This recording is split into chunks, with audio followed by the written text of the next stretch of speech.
Ligtas ka ba, Pilipinas? Ito po si Maluti Kia ng Maltik. Pag-uusapan po natin, paano ba tayo magiging ligtas sa krimen sa Pilipinas, no?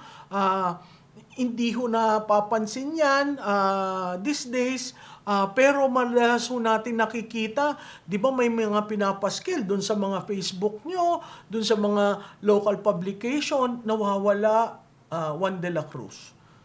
Kung meron kayong report nyo sa amin, paano natin makita yung nawawalang bata. Karamihan ng nawawala, bata.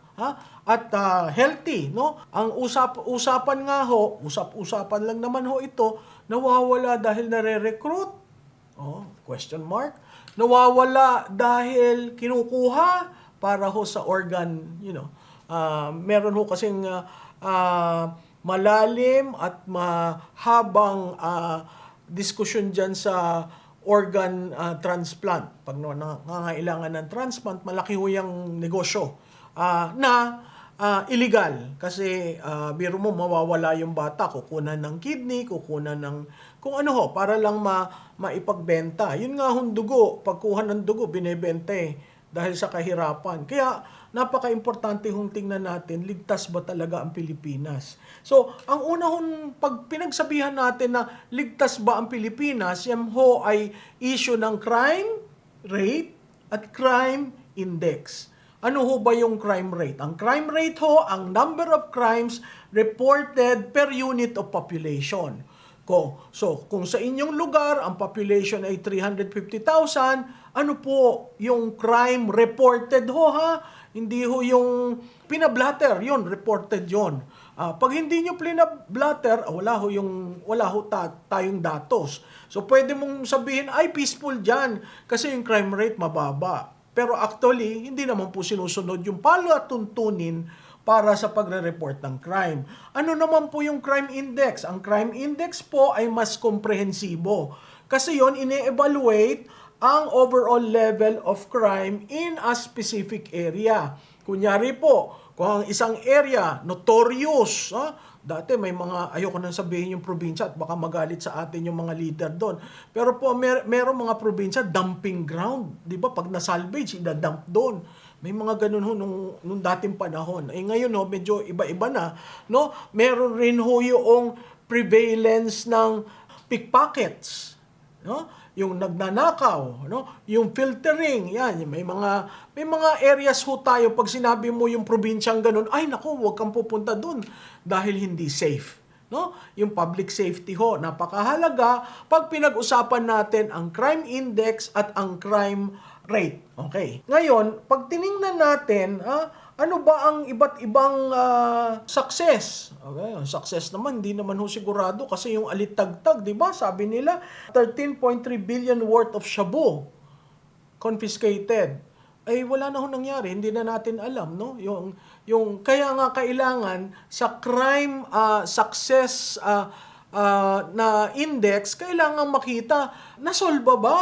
Meron bang nahatulan? Kasi pag sinabi po nating crime, ligtas, krimen, kasama po dyan yung 5 pillars of justice system.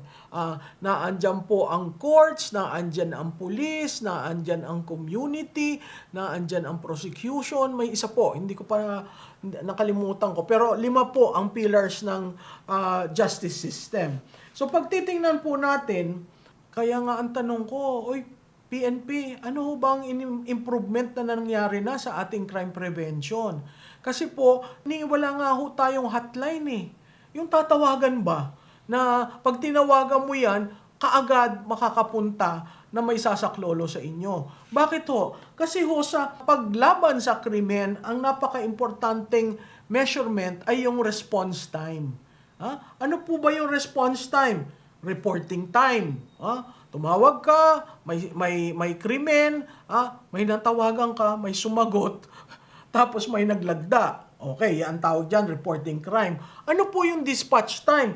Ang dispatch time po, pagkatawag mo, nalagda, may pinadala sa inyong lugar para mobile o mobile, yung iba ang sabi.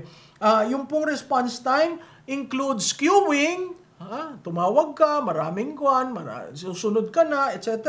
Handling. Pinapunta ba ang pulis? Hindi pinansin. May tumawag ba uli? Follow up.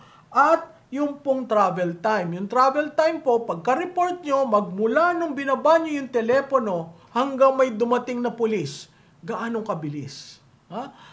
Yun nga ho, parati sinasabi, itong kasalukuyang hepe ng PNP, sinabi niya na susubukan nilang mapaayos yung response time.